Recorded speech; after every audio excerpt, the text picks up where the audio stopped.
दोस्तों नमस्कार। दोस्तों ये वर्चस्व की लड़ाई है, ये मुंबई पर कब्जे की लड़ाई है, ये बॉलीवुड, आईपीएल और अवैध ड्रग के धंधे के कॉकटेल से होने वाली लाखों करोड़ रुपए की अवैध कमाई पर कब्जे की लड़ाई है।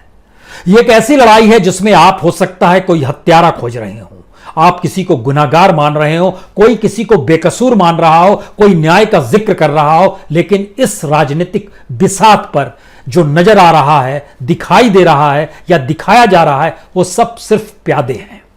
खेल असल में इस वक्त उस पूंजी पर कब्जे का है क्योंकि मौजूदा वक्त में इस देश की इकोनॉमी बीते 4-5 बरस से जिस तरह से लड़खड़ाई है, इंडस्ट्री खड़ी नहीं हो पाई, रोजगार बाजार में है नहीं, कॉरपोरेट धीरे धीरे धराशायी होने लगे, इन्वेस्टमेंट धीरे धीरे रुक गया और एक ऐसी कमाई इन सब के बावजूद बॉलीवुड की होती रही, आईपीएल की होती रही, ड्रग बाजार की होती रही और पॉलिटिशियंस की भी अपनी कीमत लगातार बढ़ती चली गई। यह बिसात दरअसल इसी की है और आज जरा इसको समझने की कोशिश कीजिए। असल लड़ाई इस बात को लेकर है कि मुंबई का किंग होगा कौन। और जब इस बात का जिक्र कर रहे हैं तो आज इस बात को समझिए कि जो बॉलीवुड यानी फिल्म इंडस्ट्री है, हमको लगता है एक लकीर खींचनी चाहिए 2014 पर, क्योंकि भारत की राजनीति में 2014 इसलिए एक सबसे मोटी लकीर है क्योंकि इसने मुंबई को लेकर, महाराष्ट्र को लेकर, वहां की शिवसेना को लेकर, शरद पवार को लेकर, गुजराती मराठियों की लड़ाई को लेकर और शायद व्यापार जगत में गुजरातियों के कब्जे और महाराष्ट्र में क्षेत्रीय राजनीति करने वाली पॉलिटिकल पार्टी के वसूली पर भी सीधे हमला किया है। तो इस बिसात में शायद आपको अलग अलग वजीर दिखाई देंगे। उद्धव ठाकरे शिवसेना के मुखिया, वह भी एक वजीर के तौर पर मौजूद हैं। एक वजीर शरद पवार हैं जिनकी मौजूदगी मुंबई में शायद उनकी आंखों के नीचे से निकलकर ही कुछ भी हो सकता है, बाकी चीजें दिखाई ना दे, ऐसा होता नहीं है। लेकिन एक तीसरी मौजूदगी पहली बार दिल्ली से हुई है। कह सकते हैं 2014 का जिक्र तो फिर नरेंद्र मोदी गुजरात से निकलकर दिल्ली पहुंचे, अमित शाह गुजरात से निकलकर दिल्ली तक पहुंचे और यह लड़ाई शायद गुजराती उद्योगपति, कॉरपोरेट व्यापारियों के साथ खड़े होकर महाराष्ट्र की राजनीति को चुनौती देना भी है, डिगाना भी है, या ये कहें कि जो कॉकस चलता है इस पूरी कमाई पर, उस पर किस तरीके से कब्जा किया जाए और शिवसेना को दरकिनार किया जाए। यह लड़ाई इस बात को लेकर भी है। लेकिन कितनी पूंजी है, कैसे यह पूंजी बनती है, और झटके में जिक्र तो हो रहा था हत्यारे की खोज का, इस सब के बीच ड्रग के खेल को होते होते किस तरीके से नारकोटिक्स डिपार्टमेंट आकर चला गया। सीबीआई अभी तक खामोशी बरती हुई है। इकोनॉमिक ऑफेंस से जुड़ा ब्यूरो भी अब किस तरीके से काम करेगा और क्या क्या कुछ होगा, हमको लगता है तथ्यों को जब आपके सामने रखना शुरू करेंगे तो आप समझ जाइएगा कि दरअसल ये एक ऐसी बिसात है जिस बिसात में वजीर आपको दिखाई आखिर तक नहीं देगा।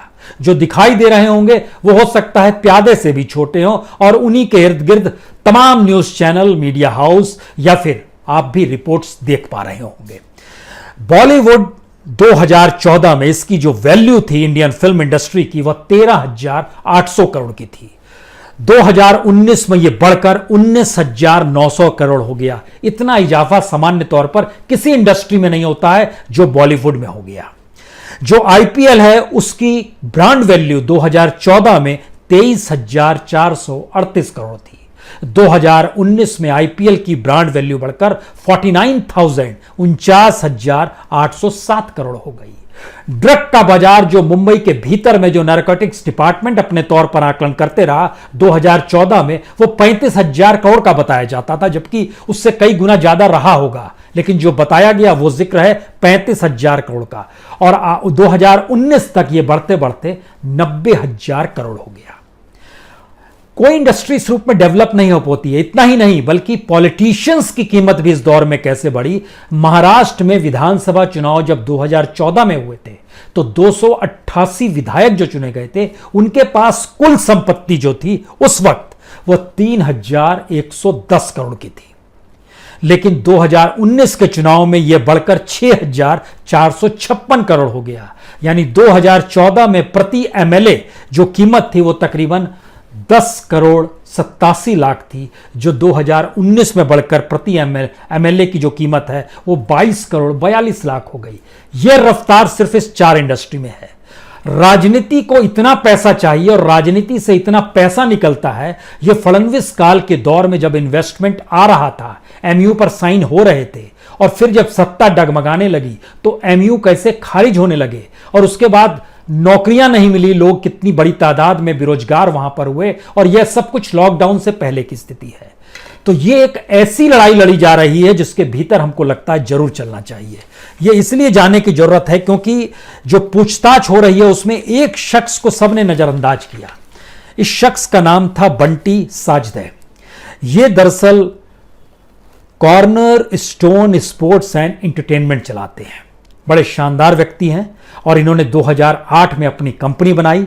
उससे पहले ये काम किया करते थे, कह सकते हैं कि जीएस वर्ल्ड वाइड एंटरटेनमेंट में, जो कि सोहेल खान की कंपनी थी, उसमें काम किया करते थे। उसके बाद ये फिर युवराज सिंह के साथ भी जुड़े, उसमें भी काम किया करते थे। लेकिन अभी ये कॉर्नर स्टोन स्पोर्ट्स एंटरटेनमेंट चलाते हैं, एक लिहाज से बॉलीवुड, एक लिहाज से आईपीएल। इन सब की हिस्सेदारी में इनका रहता है, क्योंकि ये इवेंट मैनेजमेंट भी करते हैं, किसी के ब्रांड वैल्यू भी बढ़ाते हैं। हम कह सकते हैं कि जो भारतीय क्रिकेट टीम के कैप्टन हैं, उनकी भी, विराट कोहली की भी ब्रांड वैल्यू को इन्होंने 2009 के बाद से समझौता किया और डेवलप करना शुरू किया। 5 बड़े खिलाड़ी इनके साथ जुड़े रहे, उसमें अजिंक्य रहाणे, रोहित शर्मा, मुरली विजय, उमेश यादव और विराट कोहली तो है ही। इमेज बनाना, ब्रांड बनाना, इंडोर्समेंट करना, चीज़ों को लेकर आना, ये सारी चीज़ें। और ये भी बता दें कि इनकी कजन्स का विवाह जो है, एक सोहेल खान से हुआ है, दूसरा रोहित शर्मा से हुआ है। तो इनकी पहुंच पकड़ बहुत है। लेकिन सवाल था कि इनसे पूछताछ के लिए क्यों इनसे पूछताछ की गई, ईडी ने इन्हें क्यों बुलाया, सीबीआई ने क्यों कुछ सवाल दागे, या इन सब के बीच में जो नैरकोटिक्स है वो क्या सवाल कर रहे थे इनसे। यह एक नेक्सस का ग्राउंड जीरो है जो आने वाले वक्त में इस देश के फिल्म इंडस्ट्री से जुड़े बड़े बड़े लोगों को भी इस दायरे में लेकर आएगा।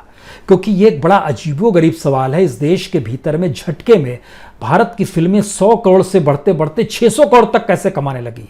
सिनेमा घर वही, सिंगल स्क्रीन वही, मल्टीप्लेक्स स्क्रीन वही, लोग वही, महंगाई बढ़ गई, लोग कम देखने लगे। कुछ बुक माई शो से टिकट बुक कराते हैं, कुछ कैश देते हैं। लेकिन जब सबको जोड़ने के लिए एक खास कंपनी को भारत सरकार की तरफ से लगाया गया है, उसने जो जांच एनालिसिस किया है और लगातार जो जारी है, उसमें यह बात निकल कर आ रही है कि करोड़ों रुपए के वारे न्यारे तो फिल्म को हिट कराने और फिल्म को रसीदी तौर पर दिखलाने, यानी बुक ठीक रहे, इसको दिखलाने के मद्देनजर होते हैं। यह भी एक खेल है, उस पर हम आए। उससे पहले जिक्र हम चूंकि बंटी का कर रहे थे और इस बात का जिक्र कर रहे थे कि इनकी फिल्म इंडस्ट्री में भी अब इनके साथ जो जुड़े हुए हैं कुछ खिलाड़ी जिनको वो ट्रेन कर रहे हैं, उसमें श्रेयस अय्यर हैं, उसमें मन्नान वोरा हैं, उसमें मयंक डागर हैं, विजय गोयल। ये दरअसल कंपनी धीरे धीरे धीरे धीरे इसका जो पूरा का पूरा हिस्सा है वह उस पूंजी के इर्द गिर्द आ जाता है जो आईपीएल के जरिए समझिए, जो बॉलीवुड के जरिए समझिए। और इस वक्त इन्वेस्टमेंट के लिए कोई दूसरी जगह नहीं है फिल्म के भीतर। उससे पहले आईपीएल का सच जान लीजिए कि आईपीएल की ब्रांड वैल्यू साल दर साल कैसे बढ़ी है। 2014 में यह 3.2 बिलियन डॉलर की थी, जिसको आप रुपए में कन्वर्ट करेंगे तो 13,800 करोड़ आता है। फिर 2015 में 3.5 बिलियन होता है, फिर 4.2 बिलियन होता है, 5.3 बिलियन होता है, 2018 में 6.3 बिलियन होता है, 2019 में 6.8 बिलियन। इसका मतलब है 19,100 करोड़। यह एक लिहाज से 49,807 करोड़ यह हो जाता है आईपीएल की ब्रांड वैल्यू 2019 तक आते आते।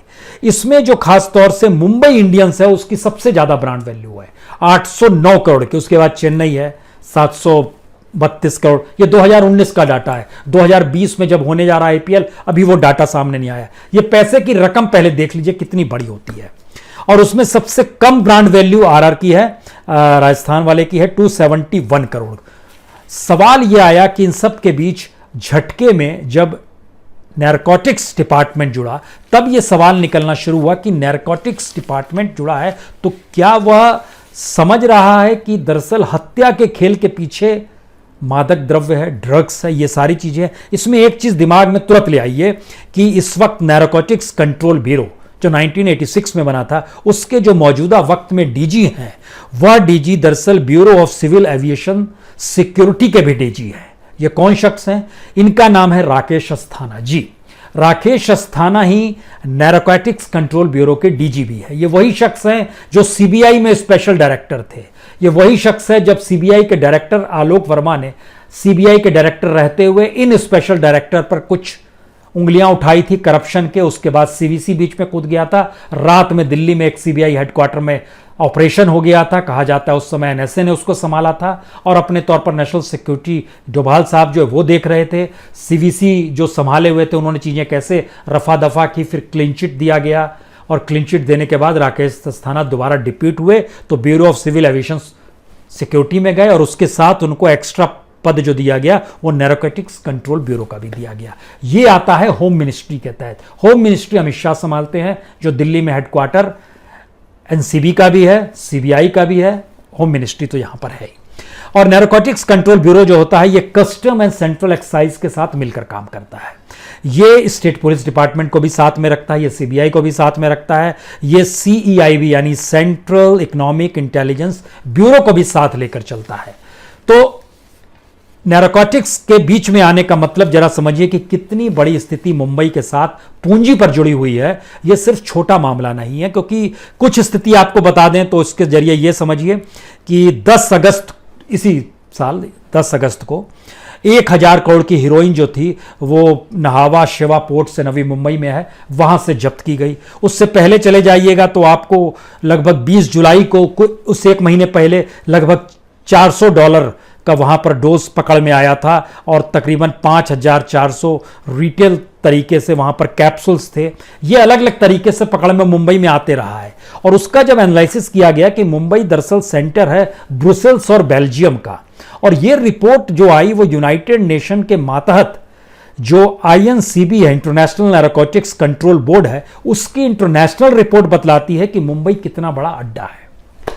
यानी मुंबई के भीतर में खूब पैसा है ड्रग का, जो गैर कानूनी ट्रक से ड्रग चलता है वहां सफर करता है, और जो जब्त किया जाता है अक्सर यह माना जाता है कि जितना जब्त किया जाता है वो सिर्फ 1% भी नहीं होता है, और अगर 1% भी नहीं होता है तो कितने हजार करोड़ रुपए का जब्त किया गया। इसका जब आप एनालिसिस कीजिएगा, इसको जब गुना करना शुरू कीजिएगा तो लाखों करोड़ रुपए आपको लगेगा ड्रग्स का सेंटर है। ये पैसा कहां जा रहा है, ये पैसे का इन्वॉल्वमेंट क्या है। इस समय दुनिया के सामने एक नया संकट है कि आप इन्वेस्टमेंट बाहर नहीं कर पा रहे हैं, बाहर से इन्वेस्टमेंट नहीं आ पा रहा है। यहां की पूंजी उस रूप में रेंग रही है। यहां का बॉलीवुड, यहां का आईपीएल, यहां का ड्रग मार्केट जिंदा है, वो डेथ नहीं हुई है उसकी अभी।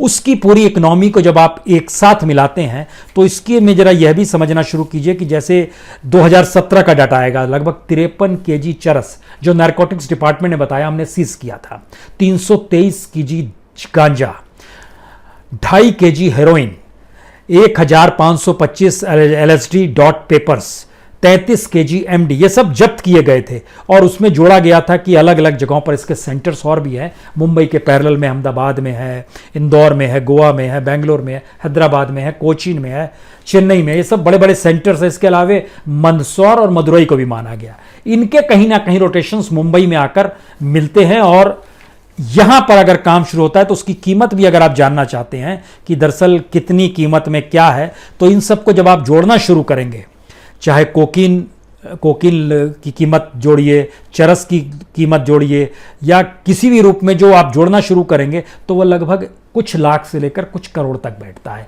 केजी के तौर पर। कोकीन आपको मिल जाएगा, आज की तारीख में जो मिल रहा है वो तकरीबन बढ़ना शुरू होगा। उसकी जब्ती जो हुई थी वह भी बढ़ती चली गई। वह कुछ लाख करोड़ के चक्कर का खेल है। हमको लगता है उस पूरे आंकड़े को एक साथ आपको आखिर में बताएंगे। लेकिन जो कोकीन, कोरस, एम्फीटेमाइन, कॉरेक्स सिरप तक को नशा वाला माना गया, मुंबई में इन सब को जब्त किया गया और डिपार्टमेंट की तरफ से जानकारी मिली कि इनकी जब्ती जो हुई है वह तकरीबन साल में जो जब्ती होती है वो लगभग 70-80 हजार करोड़ रुपए की हो जाती है। अगर इतनी जब्ती हो जाती है तो कितनी बड़ी तादाद में होगा, ये पैसा कहां जा रहा है।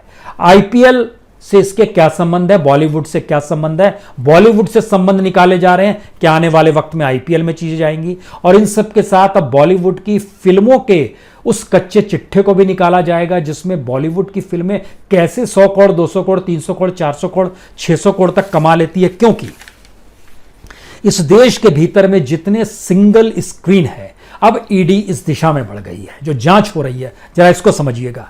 सिंगल स्क्रीन 6780 है, मल्टीप्लेक्स स्क्रीन भारत के भीतर में 2100 है।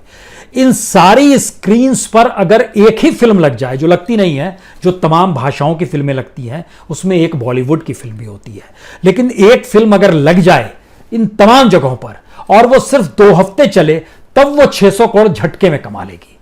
लेकिन कैसे संभव है कि उसको रोटेट करना शुरू करें, जब एवरेज निकाला गया सिंगल स्क्रीन और मल्टीप्लेक्स स्क्रीन में जितनी जगहों पर हिंदी फिल्में रिलीज होती है, जो कि 300 करोड़ से ज्यादा जिनकी कमाई है, उसका जो अब एनालिसिस किया जा रहा है, वो एनालिसिस इसलिए डराने वाला है कि फिल्म उतनी चलती नहीं है, लेकिन वो 300 करोड़ कैसे कमा लेती है। ये पहला राउंड था।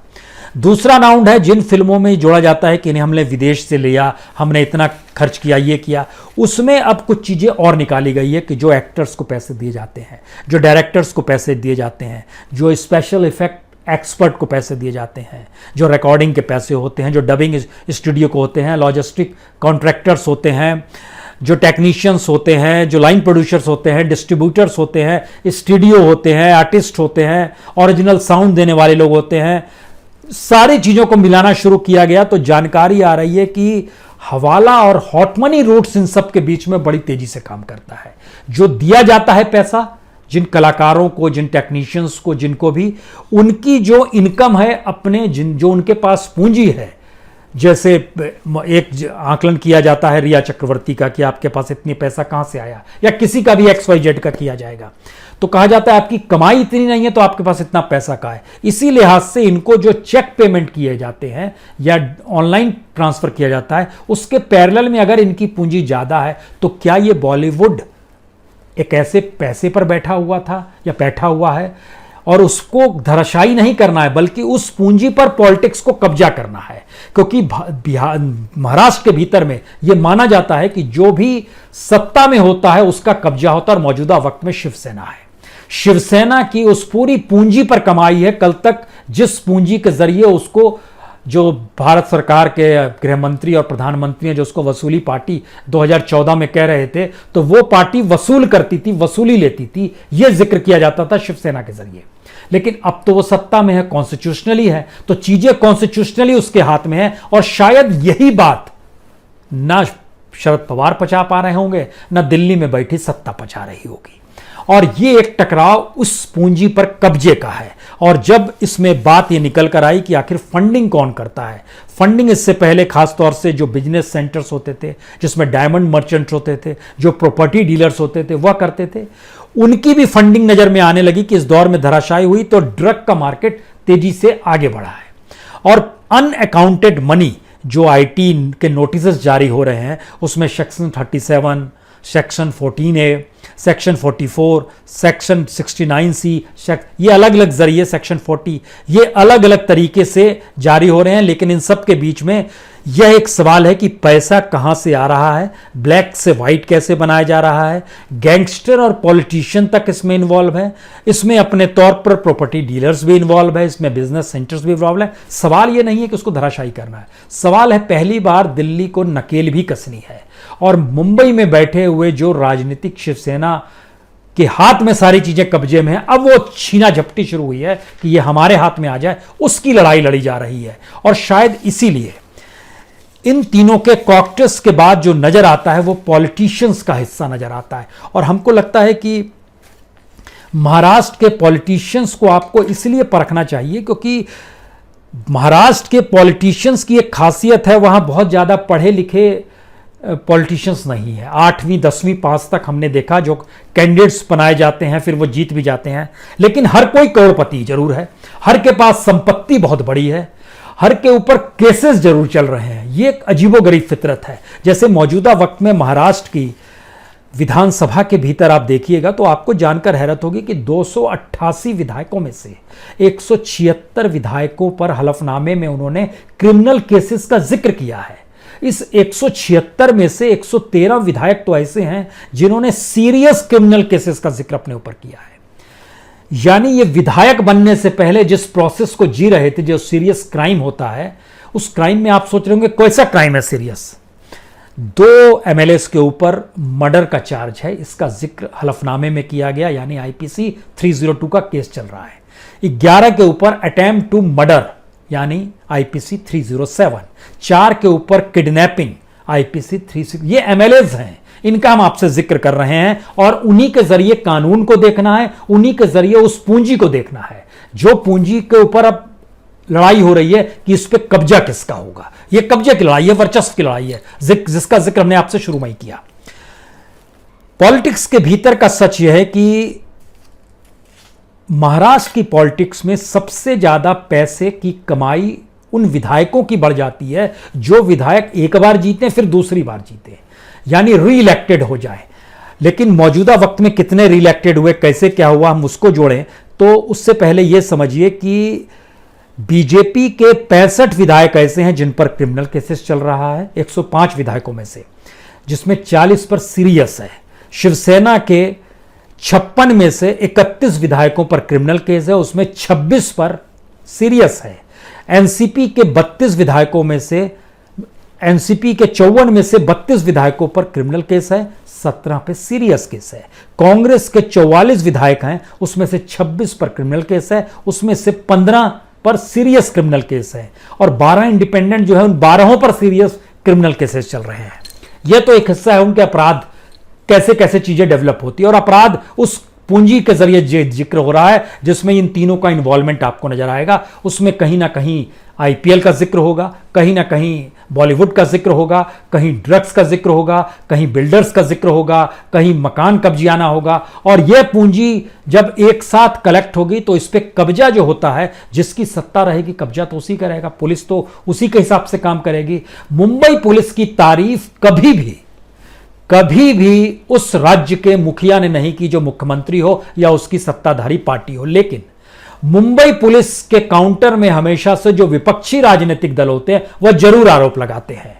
इस समय बीजेपी भी आरोप लगाती है कि मुंबई पुलिस ठीक तरह काम नहीं कर रही होती, लेकिन अगर फडणवीस की सरकार होती तो मुंबई पुलिस बहुत बेहतर काम कर रही है, यह बीजेपी कहती। शिवसेना हमेशा से कहती रही मुंबई पुलिस उनके खिलाफ काम करती रहती थी जिस समय वो विपक्ष में थे। तो इस सियासत में ना फंसिए, राजनीति ही चीजों को संभालती है, उसी के भीतर के क्रिमिनल वाले एस्पेक्ट हैं, उसी के भीतर कैपिटल वाले एस्पेक्ट हैं। क्योंकि जब इन चीजों का जिक्र हमने आपसे करना शुरू किया तो हमने सोचा कि कितने बड़ी तादाद में विधायक करोड़पति, पता चला 96% करोड़पति हैं विधायक जो 288 बैठे हुए हैं। लेकिन इसका दूसरा सच यह भी है कि इनकी संपत्ति कैसे कैसे किस किस रूप में बढ़ती गई। हमको लगता है यह भी जानिए, जो लोग री इलेक्ट होते हैं 2014 में कितनी संपत्ति थी, 2019 में कितनी संपत्ति हो गई। बीजेपी के 62 विधायक, इनकी संपत्ति एवरेज निकालते 2014 में तो 15 करोड़ थी, लेकिन 2019 में ये 62 विधायक जब दोबारा चुन के आए हैं, इनकी एवरेज संपत्ति हो गई है 27 करोड़।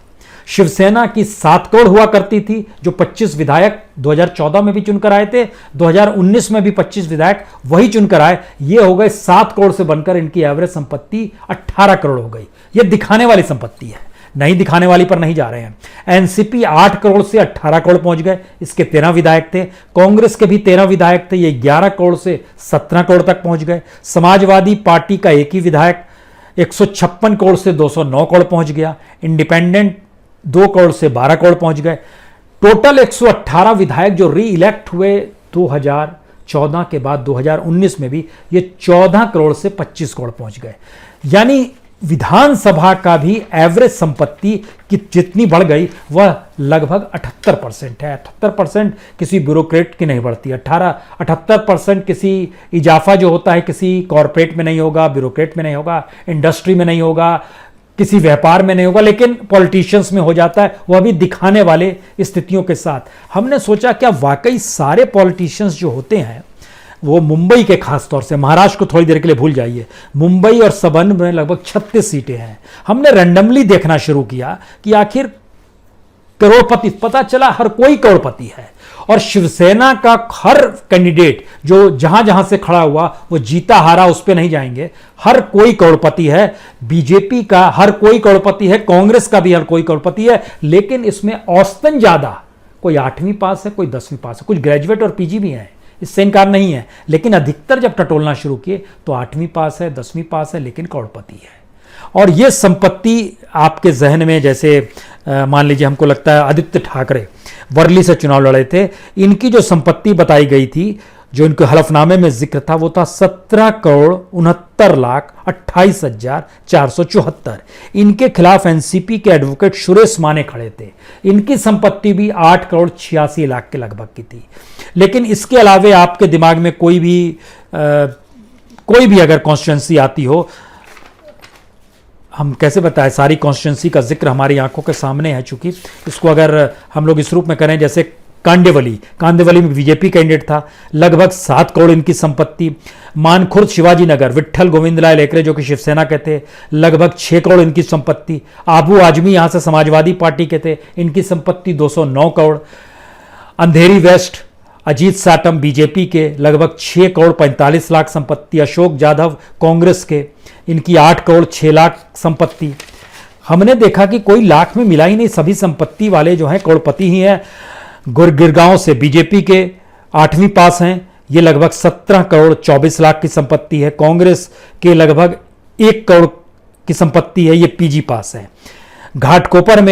घाटकोपर वेस्ट में बीजेपी के कैंडिडेट लड़ रहे थे, 46 करोड़ 42 लाख। 12वीं पास हैं कांग्रेस के, लगभग 2 करोड़ के हैं, ये बीए पास है। अलग अलग जगहों पर जब हमने निकालना शुरू किया, कुरला में शिवसेना के जो है 4.5 करोड़ है, 12वीं पास है। एनसीपी के हैं 2 करोड़ के लगभग है संपत्ति, 8वीं पास है।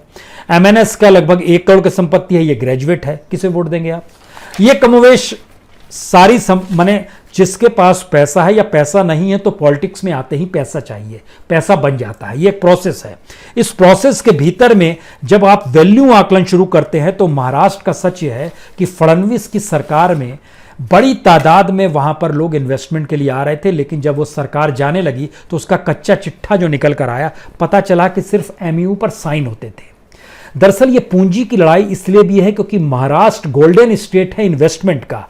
इसकी स्थिति को समझ लीजिए कि 2016 में मेक इन इंडिया के नाम पर फडणवीस सरकार ने वहां पर जो कार्यक्रम किया, उसमें 8 लाख करोड़ का एमयू हुआ, 30 लाख जॉब मिलेंगे, इस बात का जिक्र हुआ। 2018 में 12 लाख करोड़ का जिक्र किया, इसके लिए नाम दिया गया था मैग्नेटिक महाराष्ट्र कन्वर्जेंस, और इसमें कहा गया था 37 लाख जॉब मिलेगी। अलग अलग जगहों पर एमयू किया गया, अलग अलग जगहों पर पैसा, लेकिन होते होते क्या आता है, जब जानकारी मिलने लगी पता चला कि 2,48,000 करोड़ ही मेक इन इंडिया में 8 करोड़ के बदले 2,48,000 करोड़ पहले राउंड में कहा गया इतना पैसा आएगा, जो धीरे धीरे घटते घटते कुछ हजार करोड़ पे आ गया। यही हालत 12 लाख करोड़ के मैग्नेटिक महाराष्ट्र कन्वर्जन में एमयू पर साइन हुए थे, लेकिन ये घटते घटते 1,36,000 करोड़ पे आ गया। हर चीज घटती चली गई। अलग अलग जो एमयू, एक राउंड में 256 एमयू कैंसिल हुए, इसमें लगभग 10 लाख करोड़ रुपए का जिक्र था इन्वेस्टमेंट का, नहीं हो पाया। 386 एमयू नहीं साइन हो पाए, लगभग 63,659। ये अलग अलग डाटा है उस दौर के।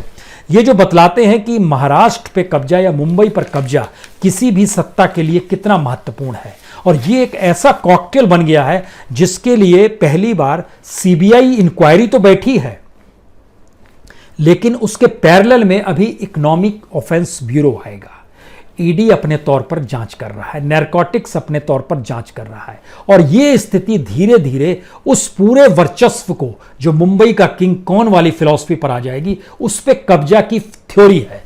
और आखिर में यह कितनी बड़ी पूंजी होगी जो कि पॉलिटिकल पार्टी चाहती है कि उनका कब्जा रहे, और शिवसेना फिलहाल वहां की सत्ता में है तो उसका कब्जा है, हमें यह मानकर चलना चाहिए। यह पूंजी जो है कम से कम 10 लाख करोड़ से ज्यादा की है। ज्यादा से ज्यादा इसको लगभग 5 से गुना कर दीजिए, 50 लाख करोड़ भी हो सकते हैं।